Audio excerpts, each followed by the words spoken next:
hapon. Ating ibigay unang-unang papuri at pasasalamat sa ating mahal.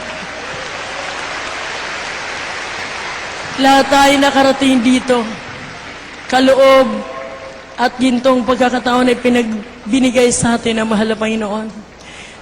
Unang-una ay ating binigay ang pagpapasalamat na minsan pang nadala sa dakong ito ang kanyang banal na Ebanghelyo. Sa kanyang kapurihan at pagpapasalamat, ang Diyos ay purihan.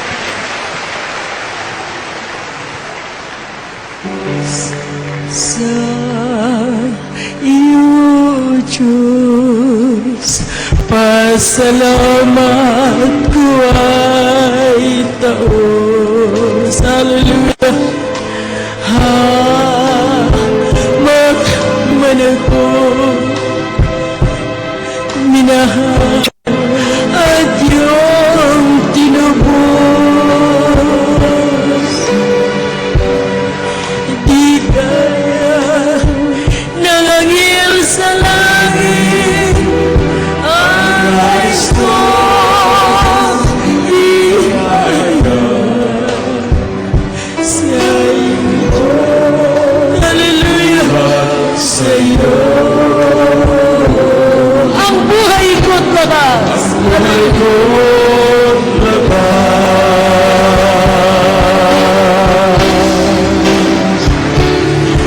Ang Diyos ay purihin. Ang Diyos, hallelujah, ay purihin.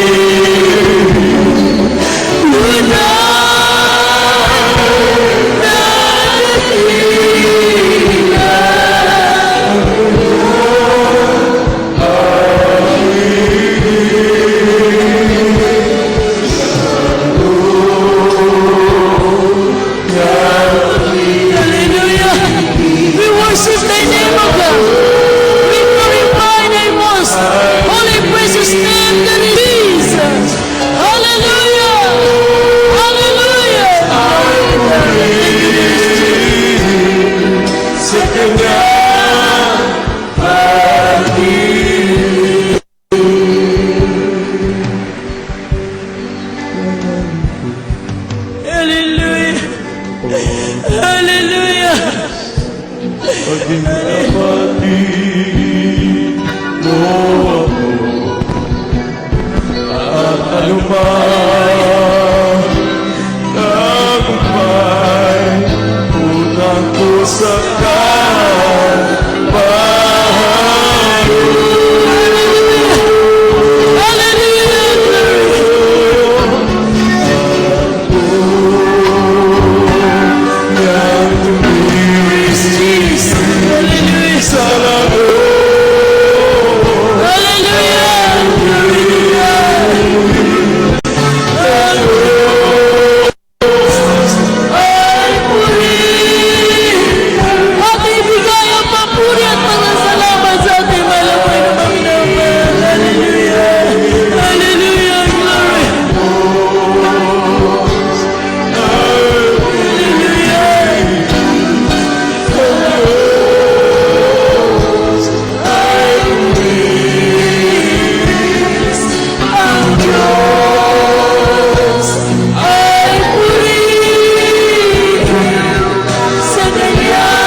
lahat po magsabing, praise the Lord.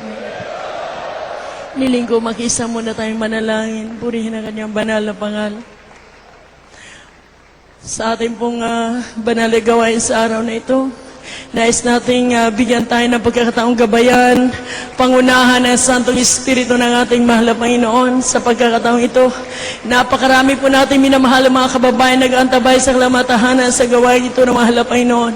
Maging sa lahat naman narito sa loob ng Ordanita Astrodome, sa panguna ng ating minamahal mga opisyalis, at idalangin ang kamay na malaban ay hihipo sa bawat may pangailangan sa apong ito.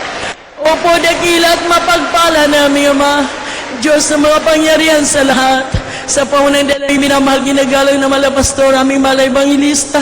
Sa araw nito ay aming dinadalain, malapay no pagpalain, may manalagawain dito sa dako ng Ordanita. 10 na mga opisyalis na aming kasalo ngayong hapon. Amang banal sa lahat ng mga nakikinig at umaantabay ng banal na gawain sa kanilang mga television sets. Aming dalangin na ipuin mo at pagpalain mo at abutin mo yung mapagpalang kamay. Ang bawat may pangailangan sa araw na ito, ang nasa kalamatahanan, nasa banig ng karamdaman, nasa mga pagamutan, nasa mga piitan, may mga problema. Aming dalayan naman banal na pagpalain mo ang lahat ng mga panood ng banal na gawain, O Diyos. Pagpalain mo ang nalalabing magbahagi ng gawain sa araw na ito. Sa pangalan ni Jesus, ito ang aming samot dalangin. Everybody say Amen. Praise the Lord. God bless you, mga minamahal. Makabalik po tayo sa ating maupuan. Ako po ay buong pusong bumabati at nagpapasalamat. Sa araw na ito, narito tayo muli upang bigyan ng pagkakataon, mapaglingkuran ang ating minamahal na mga kababayan dito sa dako ng Ordanita, karatig puok nito sa dako ng Dagupan, Asingan, Lingayen, dito sa karatig mga syudad na ating kasama ngayon. Nandirito mga minamahal at ating pong pinapasalamatan ang araw na ito para sa ating mga minamahal na mga kababayan dito sa dako ng Ordanita. Purihin ang kanyang banal na pangalan. Amen, amen, amen. Atin din pong binabati ating mga televiewers, Luzon, Visayas at Mindanao at sa buong Asya na maabot ng banal na gawain ito ng mahal na Panginoon. Sa atin lahat, ang biyaya at pagpapala at ang gabay ng ating mahal na Panginoon. Praise the Lord. Salamat po sa ating mahal na Panginoon at patuloy po ang aming dalangin na sa araw na ito, hindi lamang po magbigay ng pagpapalang material ang mahal na Panginoon sa inyong lahat na mga narito. At higit sa lahat, pinapaabot ko ang pagpapasalamat sa ating minamahal na mga kapatiran. Amen? Welcome mga kapatid. Lahat po na ating mga kapatiran, purin ang mahal na Panginoon. We love you so much. Minamahal po tayong lubos ng mahal na Panginoon mga kapatid ko. Sa lahat ng mga dati ng mananampalataya, welcome po kayo maging mga kapatiran ko galing sa Maynila. Sa pauna na ating mga businessmen dito sa harap, hindi ko na maisa sa pagbait mga prayer warriors natin at ating po pinapaabot ang pagbati sa ating minamahal ginagalang na mahal evangelista, aming minamahal na mga anak at sa inyong lahat na mga nasa inyong mga television sets ngayon. Alam din pong pinapasalamatan ang lahat po ng ating mga manggagawa na kapili ngayon. Sa ating pong pagpapatuloy, mga minamahal, napakahalaga po. At isa pong dakilang utos sa banal na kasulatan ng ating mahal na Panginoong Hesus na ang lahat ng kanyang mga alagad, kanyang mga disipulo ay kailangan mangaral ng salita ng ating mahal na Panginoon. Amen!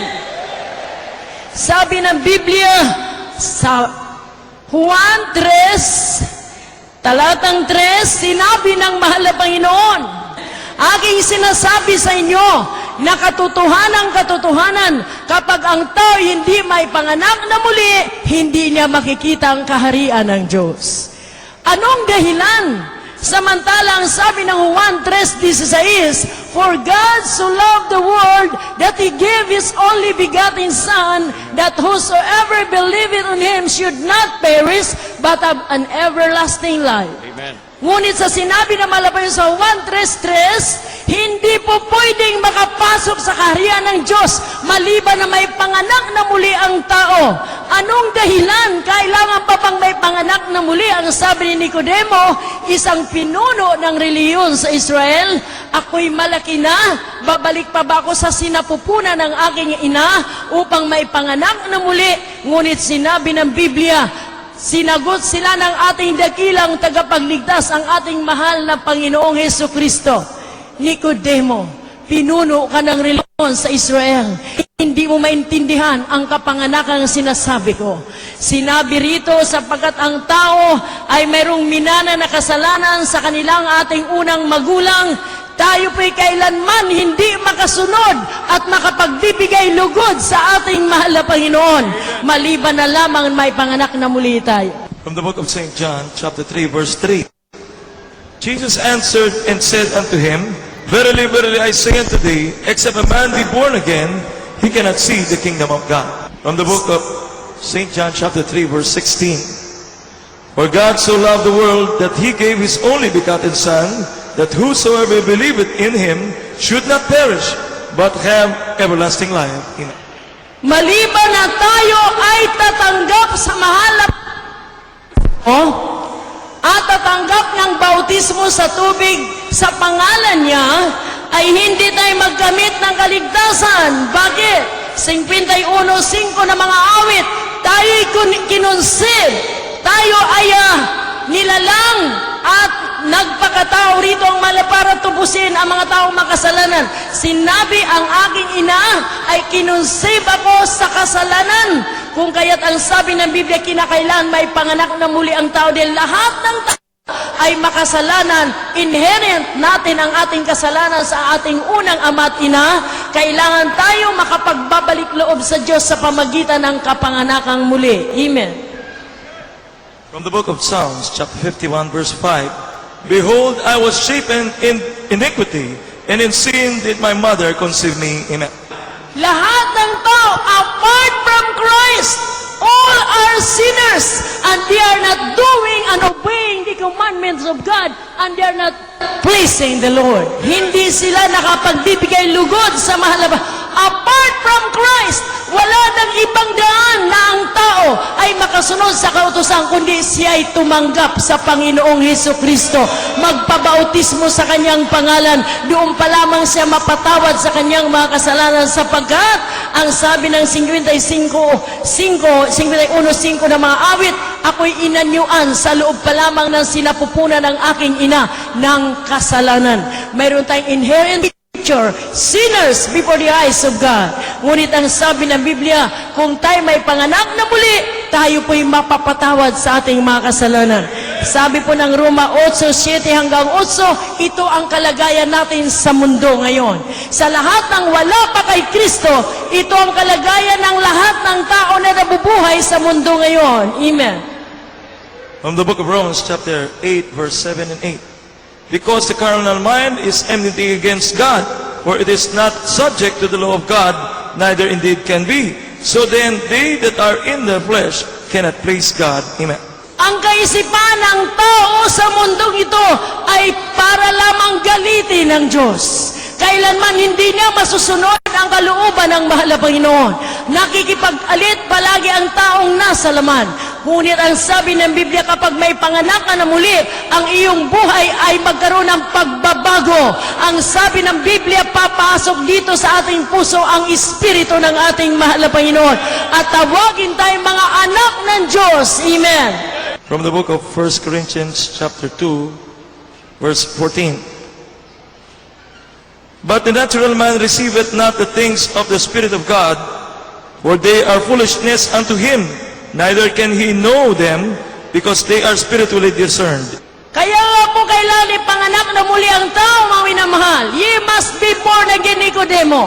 Sabi ng ating mahal na Panginoon, unless ikaw ay panganak na muli, hindi mo makikita ang kaharian ng Diyos. Narito ang mga sugo ng ating mahal na Panginoon, mga disipulo. Doon sa ating panahon, ang mga minsahero ng kaligtasan. Ipinapangaral ang salita ng Diyos upang mga taong nasa laman ay maging tunay na anak ng Diyos. Hindi lahat ng taong nabubuhay rito ay mga anak ng Diyos. Maging anak lamang tayo ng Diyos kung tanggapin natin siya. Magpabautismo tayo sa tubig sa pangalan ni Jesucristo. Pagsisihan natin ating mga kasalanan. Sampalatayanan natin ang buhay na Diyos na namatay sa krus dahil sa ating mga kasalanan. At ang sabi ng Juan 1:12, bago tayo bumasa diyan, ang sabi pa ng Efeso 2:3, sapagkat ang ating mga gawang mabuti hindi ito makapagliligtas sa atin. Amen.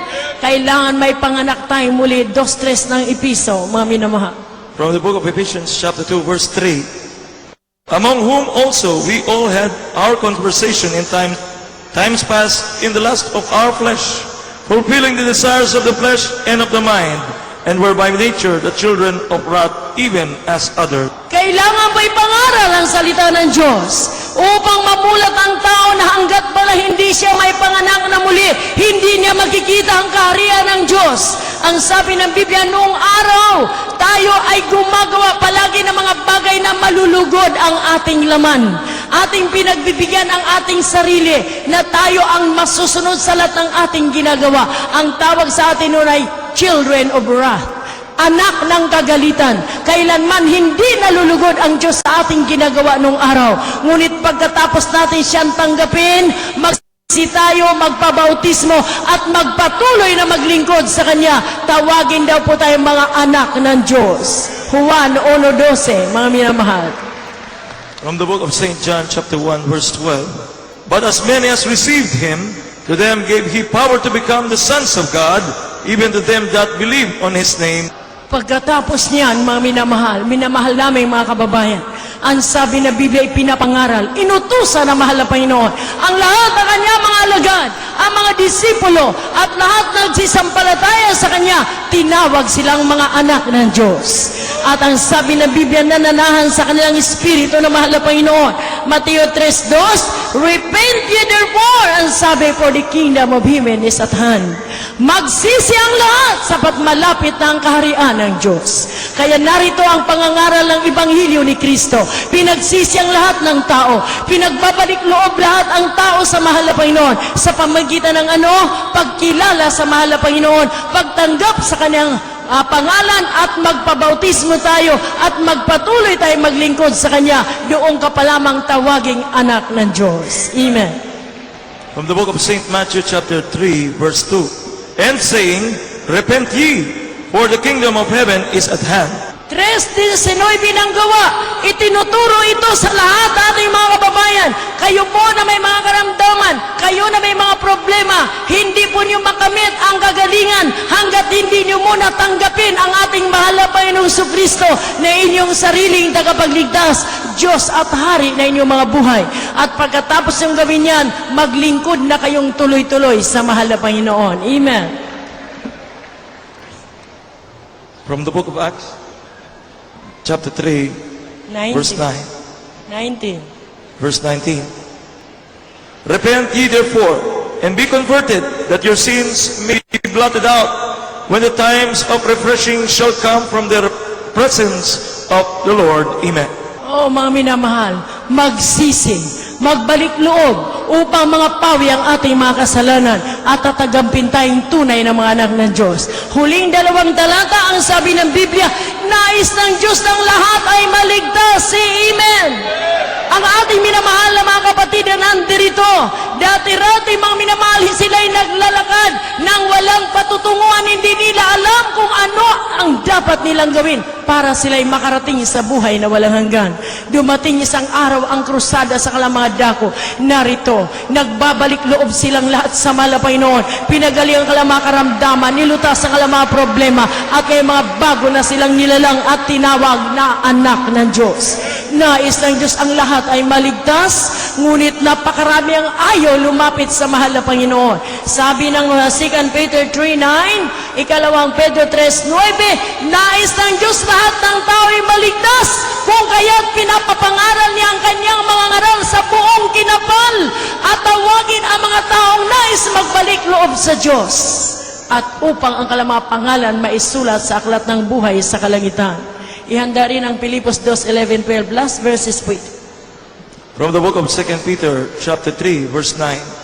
The Lord is not slack concerning His promise, as some men count slackness, but is long-suffering to usward, not willing that any should perish, Yes. but that all should come to repentance. Amen. Nais ng Diyos ang lahat makarinig ng Ebanghelyo.